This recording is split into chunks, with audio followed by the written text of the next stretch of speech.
오늘은 바울의 1, 2, 3차 선교여행 경로에 대해서 공부합니다.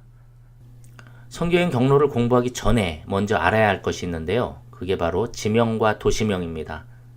이 지명하고 도시명을 잘 아셔야 사도행전과 바울 서신이 머리에 쏙쏙 잘 들어옵니다. 그래서 지금부터 잠시 지명과 도시명을 먼저 공부한 다음에 바울의 제1차 선교여행 경로에 대해서도 공부해 보도록 하겠습니다. 지금 보시는 지역이 수리아 스테이트입니다. 이 스테이트라는 명칭이 정확한 명칭은 아닙니다. 쉬운 이해를 위해서 제가 스테이트라고 부르는 겁니다. 미국도 스테이트하고 그리고 시리가 있잖아요. 이 당시도 로마 제국이었으니까 로마 제국의 행정구역으로 이 스테이트와 시리가 있는 겁니다. 수리아 스테이트는 우리가 예수님 사역 공부할 때 갈릴리, 유대, 그리고 예루살렘 많이 봤었잖아요. 이 도시들이 이 수리아 스테이트에 위치하고 있습니다. 갈릴리, 유대, 그리고 예루살렘. 그리고 이 지역은 길리기아 스테이트. 바울의 고향이 길리기아 다소기 때문에 우리에게 익숙하죠. 그리고 이 지역은 갑바도기아 스테이트. 이 갑바도기아 스테이트에는요, 성경에서 중요하게 나오진 않습니다. 그런데 막 이렇게 뾰족뾰족한 귀암 괴석들 사진에서 보신 적 있죠? 예, 그런 것으로 이루어진 광야 지역인데요. 이 지역에 그 초기 그리스도인들이 박해를 피해서 정착해서 만들었던 그 지하 교회들이 많이 있습니다. 이 지역은 갈라디아 스테이트입니다. 갈라디아서가 이 갈라디아 스테이트에 있는 교회들에게 보낸 서신서입니다. 이 지역은 비두니아 스테이트, 그리고 이 지역은 본도 스테이트, 이 지역은 아시아 스테이트. 예, 제가 처음에 성경 볼 때 많은 목사님들이 성령이 아시아로 못 가게 하셨다 해가지고 저는 지금 한국이 속한 아시아를 말하는 줄 알았었어요. 근데 그게 아니더라고요. 이곳이 바로 아시아 스테이트입니다. 예, 지금의 터키, 그러니까 툴키의 지역이죠. 이 지역이 부르기아 스테이트, 이 지역이 루기아 스테이트, 이 지역이 밤빌리아 스테이트, 그리고 이것은 마게도니아 스테이트. 여기는 유럽입니다. 여기는 아가야 스테이트. 주요 도시로는 아덴과 고린도가 있죠. 여기는 그레데섬. 나중에 디도가 여기에 파견돼서 사역을 합니다. 여기가 구브로섬, 바나바의 고향이고요. 예, 이렇게 그 스테이트들을 한번 알아봤는데요. 지금부터는 그 스테이트 안에 어떤 주요 도시들이 있는지 한번 확인해 보도록 하겠습니다. 수리아 스테이트에는 예루살렘과 수리아 안디옥 그리고 실루기아가 있었고요. 길리기아 스테이트에는 바울의 고향인 다소가 있습니다. 그리고 아시아 스테이트에는 드로아, 에베소, 반모섬이 있고요. 드로아는 마게도니아 스테이트로 넘어갈 때 배를 탄 항구가 있었어요. 그리고 에베소는 이 아시아 스테이트에서 가장 번화한 도시였습니다. 이곳에서 클레오파트라 아시죠? 클레오파트라하고 로마 장군 안토니우스가 연애를 하면서 함께 명품 쇼핑도 했다는 이야기도 전해지고요. 그만큼 아주 잘 발달된 그 화려한 항구 도시였습니다.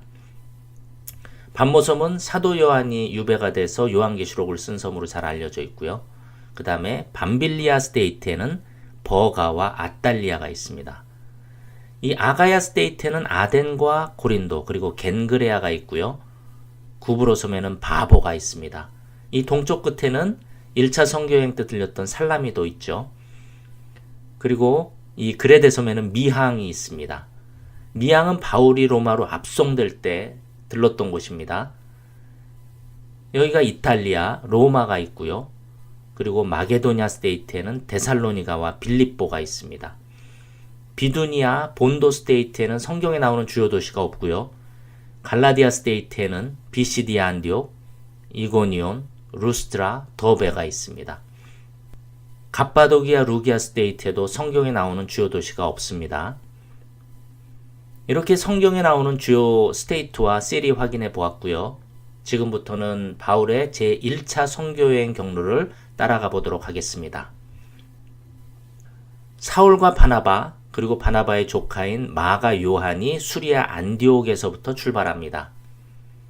이 바울의 선교여행은 항상 수리아 안디옥에서부터 시작합니다.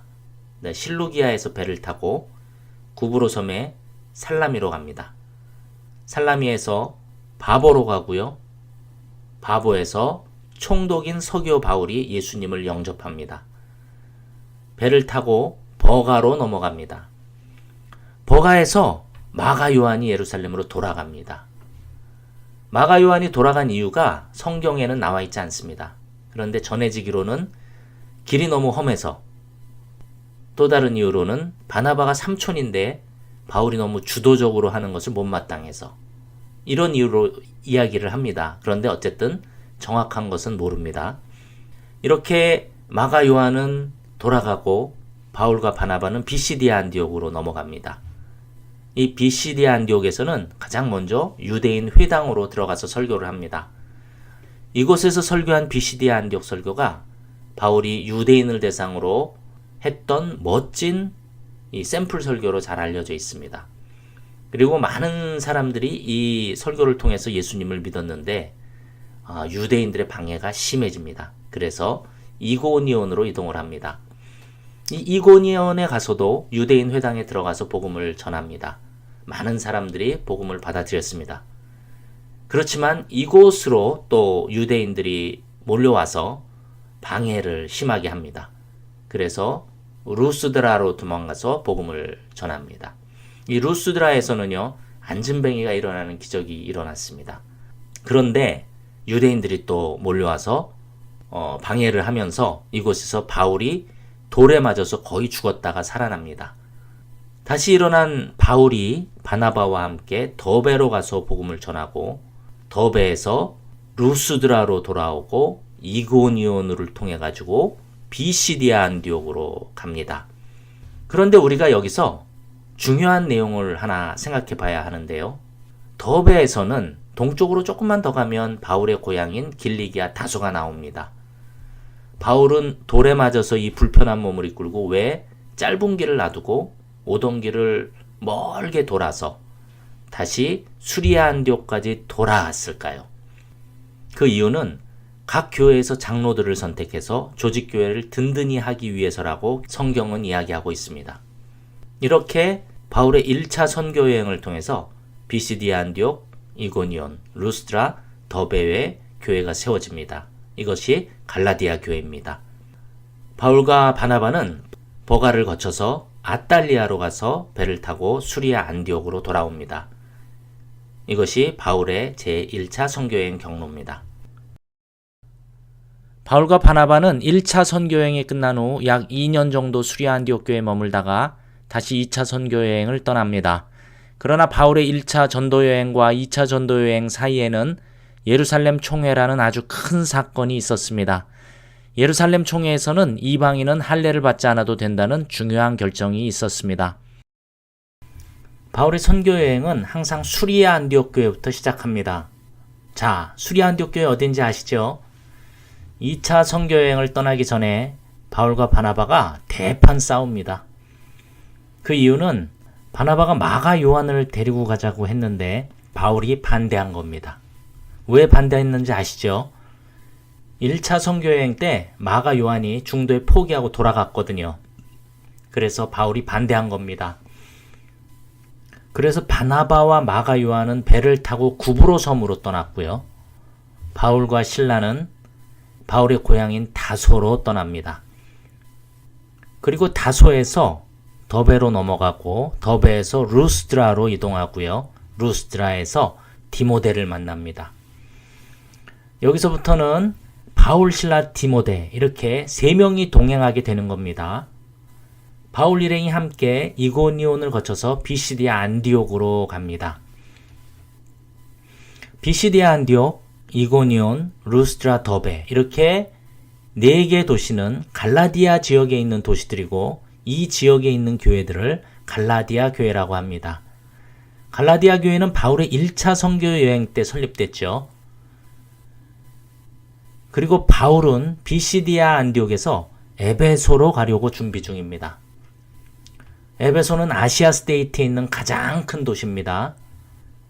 그런데 바울 일행이 에베소로 가려고 했는데 성령님이 막으십니다. 그래서 바울 일행이 무시아를 거쳐서 비두니아로 가려고 했는데 그것도 막으십니다. 그래서 바울 일행은 드로아로 갑니다. 드로아에서 바울이 환상을 보고 마게도냐로 가기로 결정해요.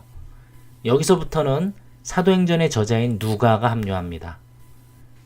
그래서 바울, 실라, 디모데, 누가 이렇게 4명이 동행하는 겁니다. 지금까지는 아시아 사역이었고요. 이제부터는 유럽으로 넘어갑니다. 드로아에서 배를 타고 네아폴리로 갑니다. 네아폴리에서 빌립보로 들어가요. 빌립보에서는 자색옥감 장사 루디아를 만나서 가족들에게 세례를 베풀고 루디아를 중심으로 해서 빌립보 교회가 개척됩니다. 바울이 누가를 빌립보에 남겨두고 실라와 디모데와 함께 데살로니가로 이동을 합니다. 바울은 데살로니가에서도 회당에 들어가서 3주 동안 예수 그리스도를 증거합니다. 데살로니가에도 교회가 생깁니다. 그런데 유대인들이 또 난리를 치는 거예요. 그래서 바울은 급하게 베레아로 이동합니다. 바울과 실라는 베레아에서도 유대인의 회당으로 들어가서 말씀을 전합니다. 그런데 유대인들이 또 여기까지 찾아와서 방해를 합니다. 바울은 실라와 디모데를 마게도니아에 남겨두고 홀로 아덴으로 갑니다. 그리스의 아테네입니다. 이 아덴에서는요, 영지주의 철학의 영향 때문에 복음이 잘 전해지지 않았습니다. 그런데 아레오바고에서 아주 유명한 그 이방인을 위한 설교를 합니다. 그리고 고린도로 이동을 하는 거예요. 고린도에서 바울은 브리스길라와 아굴라 부부를 만납니다. 이 고린도에서는요, 유대인의 핍박 때문에 고통을 많이 당합니다. 그렇지만 열매가 있었어요. 고린도에서도 교회가 설립되는 겁니다. 그리고 데살로니가에 있던 실라와 디모데가 고린도에서 합류합니다. 데살로니가에서는 회당에 들어가서 3주밖에 복음을 전하지 못했잖아요. 그렇게 3주 복음을 전하고 도망치듯이 나왔었는데 이 데살로니가 교회가 너무나 잘 성장하고 있다는 소식을 실라와 디모데를 통해서 바울이 전해 들었습니다. 바울이 너무 기뻐가지고 데살로니가 성도들한테 기쁨과 위로의 편지를 썼어요. 그 편지가 바로 데살로니가 전서입니다. 그런데 그 이후에 데살로니가 교회에서 거짓 교사들이 예수님의 재림에 대해서 잘못 가르치고 있는 겁니다. 그러다 보니까 성도들이 뭐 예수님 재림하실 텐데 뭐 이렇게 열심히 살 필요가 있어? 그러면서 아주 게으르게 사는 겁니다. 그래서 바울이 데살로니가 전서를 쓰고 난 후에 한 1년쯤 있다가 편지를 한 통 더 쓰게 되는데 그 편지가 바로 데살로니가 후서입니다. 그리고 2차 선교여행 초기에 이 갈라디아 지역 교회들을 거쳐서 왔잖아요. 비시디아 안디옥, 이고니온, 루스드라, 더베를 거치면서. 그죠? 그리고 그곳에서 할례가 아니라 오직 믿음으로 구원받는다는 그 예루살렘 교회 총회에 결정을 전해줬었고요. 서로 막 엄청 기뻐하면서 좋은 시간을 가졌었는데 이 바울이 선교 여행을 하는 도중에 유대에서 온 유대주의자들, 즉 예수님을 믿어도 할례도 받고 율법도 지켜야 한다고 전하는 그 사람들의 말을 듣고 이 갈라디아 교회 성도들이 바울을 배신해버린 겁니다. 이런 상황에서 바울이 열받아서 쓴 편지가 바로 갈라디아서입니다. 그래서 이 갈라디아서를 읽다 보면 바울의 감정이 그대로 전해집니다. 이 열받은 바울이 막 그냥 불을 뿜듯이 막 복음의 진수를 쏟아내거든요. 할례가 아니다. 복음이다. 율법이 아니다. 복음이다. 막 이런 그 복음에 대한 아주 복음의 진수를 쏟아내는 겁니다.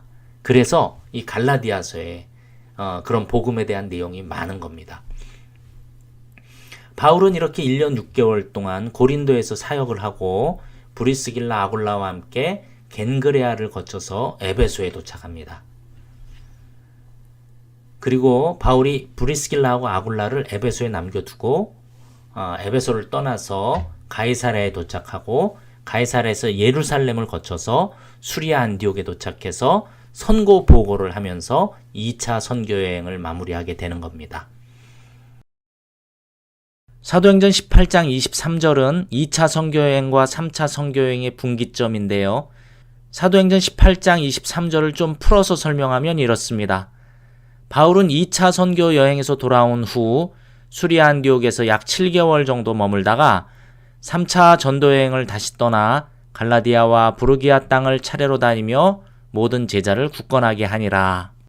3차 선교 여행의 목적은 크게 두 가지였는데요. 하나는 에베소의 교회를 설립하고 그곳에서 복음을 전하는 것이고요. 다른 하나는 지금까지 설립한 교회들, 갈라디아, 에베소, 빌립보, 데살로니가, 고린도 교회에서 헌금을 걷어서 예루살렘 교회에 헌금을 잘 전달하고 그 이후에 로마까지 가려는 것입니다. 로마로 가는 이유는 지금까지 바울이 깨달은 복음의 진수, 즉 이신칭의 오직 믿음으로 구원받는다는 이 복음을 로마에 전하기 위함이고, 또 로마 교회의 후원을 받아서 그 당시 땅 끝인 서바나, 즉 스페인으로 선교를 가기 위해서였습니다. 지금 보시는 그림은 바울이 3차 선교 여행을 시작하기 전에 이미 설립된 교회들을 보여줍니다. 오른쪽 아래부터 무슨 교회인지 한번 같이 확인해 볼게요. 제일 먼저 예루살렘 교회, 그리고 수리아 안디옥 교회, 비시디아 안디옥 교회, 유럽으로 넘어가서 빌립보 교회, 데살로니가 교회, 맨 아래 고린도 교회가 있습니다. 잘 기억하고 있으시죠? 지금부터 지도를 보면서 바울의 3차 선교여행 경로를 따라가 보도록 하겠습니다. 출발은 항상 어디라고요? 네, 맞습니다. 수리아 안디옥입니다. 2차 선교 때와 마찬가지로 다소로 출발합니다. 더베로 가고요. 루스트라, 이고니온, 비시디아 안디옥을 거쳐서 이번에는 에베소로 갑니다. 바울이 에베소에서는 3년 동안 사역을 했습니다. 3년 동안 사역하면서 엄청 많은 일들이 있었는데요. 특히 AD 54년경에 바울이 에베소에서 고린도전서를 기록합니다. 고린도전서가 기록된 배경을 알아야 하는데요. 당시 고린도 교회에 심각한 파벌 싸움이 있었습니다. 그 문제를 해결하기 위해서 고린도 교회에서 스테바나와 부드나도와 아가이고가 몇 가지 질문을 가지고 에베소로 바울을 찾아옵니다. 그래서 바울이 고린도전서 편지를 써서 보내게 된 겁니다. 그런데 그 이후에 더 중요한 사건이 하나 터지는데요. 그 내용은 사도행전에는 없습니다. 고린도 후서를 잘 보면 알 수 있는 내용인데요. 그것은 고린도 교회에서 바울을 모함하고 바울이 가짜 사도라고 험담하는 무리들이 있었다는 겁니다. 바울이 생각하기에는 자기가 가짜가 되는 것보다 더 큰 문제는 자기가 가짜가 되면 자기가 전하는 진짜 복음도 가짜가 되기 때문에 예정이 없던 고린도 교회를 갑자기 방문하게 된 겁니다. 그런데 바울은 고린도 교회를 방문해서 아무것도 해결하지 못합니다. 왜냐하면 바울은 글은 잘 쓰는데 말재주가 없었기 때문입니다. 그래서 바울이 고린도 교회 성도들에게 곧 다시 돌아오겠다고 약속하고 에베소로 돌아옵니다. 그리고 돌아와서 곰곰이 생각해 보니까 고린도를 다시 방문하는 것보다 글로 써서 보내는 것이 훨씬 더 도움이 되겠다 하는 생각으로 눈물로 쓴 편지를 써서 디도를 통해서 고린도 교회로 보냅니다. 그 내용이 고린도 후서에 잘 기록되어 있습니다. 그런데 눈물로 쓴 편지는 지금까지 남아있질 않아서 그 내용을 알 수가 없습니다. 다만 정황상 바울이 엄청 강하게 쓴 편지임을 우리는 알 수 있습니다. 바울이 에베소에서 고린도 교회의 반응을 들고 올 디도를 애타게 기다리고 있는 중에 에베소에서 큰 폭동이 일어납니다. 은세공업자인 더메드리오가 함께 일하는 사람들과 폭동을 일으킨 겁니다. 폭동을 일으킨 이유는 바울이 사람의 손으로 만든 것은 신이 아니다 라고 하는 바람에 그들이 지금까지 잘 먹고 잘 살았던 이 은으로 만든 아데미 신상 모형 그 판매가 잘 되질 않았던 겁니다. 이 폭동 때문에 바울이 급하게 에베소를 떠나게 됩니다. 미둘렌의 아소, 드로아를 거쳐서 빌립보로 들어갑니다. 그리고 빌립보에서 바울이 고린도 교회로 보냈던 디도를 만납니다. 그런데 디도가 아주 좋은 소식을 가져왔습니다. 고린도 교회 문제가 해결됐다는 겁니다. 이때 바울이 기쁨을 감추지 못하고 쓴 편지가 바로 고린도 후서입니다. 바울이 큰 위로를 받고 이 고린도 후서를 썼기 때문에 고린도 후서 1장을 보면 3절부터 7절까지 그 5절 안에 위로라는 단어가 자그마치 10번이나 나옵니다. 이런 상황을 이해하지 못하면 고린도 후서를 잘 이해할 수가 없습니다. 바울은 디도를 고린도 후서 편지와 함께 먼저 고린도로 보내고요. 이 마게도니아 지역을 한번 다시 돌면서 복음을 더 전한 후에 나중에 고린도 교회로 내려가는데요. 데살로니가 베레아를 거쳐서 고린도에 도착합니다. 그리고 고린도에서 3개월 동안 겨울을 나면서 로마서를 기록하게 됩니다. 3개월 후에 원래는 고린도에서 배를 타고 예루살렘으로 돌아갈 예정이었는데 바울을 죽이려고 한다는 첩보를 듣습니다. 그래서 배 타는 것을 포기하고 다시 육로를 통해서 왔던 길로 돌아갑니다. 베레아, 데살로니가, 빌립보, 드로아, 아소, 미둘레네, 그리고 밀레도에 도착해서 에베소 교회 장로들을 부릅니다. 그리고 그곳에서 마지막이 될지도 모를 만남을 갖습니다. 그 만남 후에 바울은 바다라, 두로, 가이사라를 거쳐서 예루살렘에 도착해서 헌금을 전달하고 며칠 후에 예루살렘 성전에서 유대인들에게 체포가 됩니다. 바울은 가이사라 감옥에서 약 2년 동안 미결수로 있다가 로마 황제에게 상소해서 죄수의 신분으로 로마로 압송되게 됩니다. 바울은 시돈에서 배를 타고 로마로 압송되는데요. 가는 도중에 날씨가 좋지 않습니다. 루기아의 무라라는 곳에서 배를 한번 갈아탔고요. 니도, 미항을 거쳐서 가는 도중에 유라굴로라는 태풍을 만나서 표류하게 됩니다. 며칠 동안 암흑 속에서 폭풍우가 계속됐는데요. 이제는 다 죽었다고 생각할 때 하나님께서 바울에게 나타나셔서 다 살려주실 것을 말씀하십니다. 결국 14일쯤 후에 멜리데라는 섬에 도착하게 됩니다. 이 멜리데라는 섬은 몰타입니다. 이 몰타는 이탈리아의 시칠리아 섬 바로 아래에 있는 아주 작은 섬입니다. 그곳에서 독사에게 바울이 손이 물리죠. 그런데 바울이 죽지 않고 아무 이상이 없는 것을 보고 그들이 그를 신이라고 여기는 일이 있었고요. 또 그 섬에서 가장 높은 사람이 보블리오라는 사람이었는데 바울이 보블리오의 부친의 열병을 고쳐줍니다. 그래서 대접도 잘 받고 그 섬에서 겨울을 잘 지내고 석 달 후에 다시 배를 타고 로마를 향해서 출발하게 됩니다. 드디어 바울 일행이 로마 근처 앞비오 광장에 도착합니다. 로마 교회 형제들이 트레이스 타베르네까지 맞으러 나옵니다. 그리고 로마로 들어갑니다. 바울이 드디어 로마에 도착한 겁니다. 로마에서 바울은 가택 연금 상태였어요. 그렇지만 아주 자유로웠습니다. 바울이 2년 동안 자기 셋집에 머물면서 많은 사람들에게 복음을 전했고요. 그리고 그 기간 동안에 4권의 옥중서신서, 골로새서, 빌레몬서, 에베소서, 빌립보서를 쓰게 됩니다. 지금까지 바울의 3차 선교 여행에 대해서 소개해드렸습니다.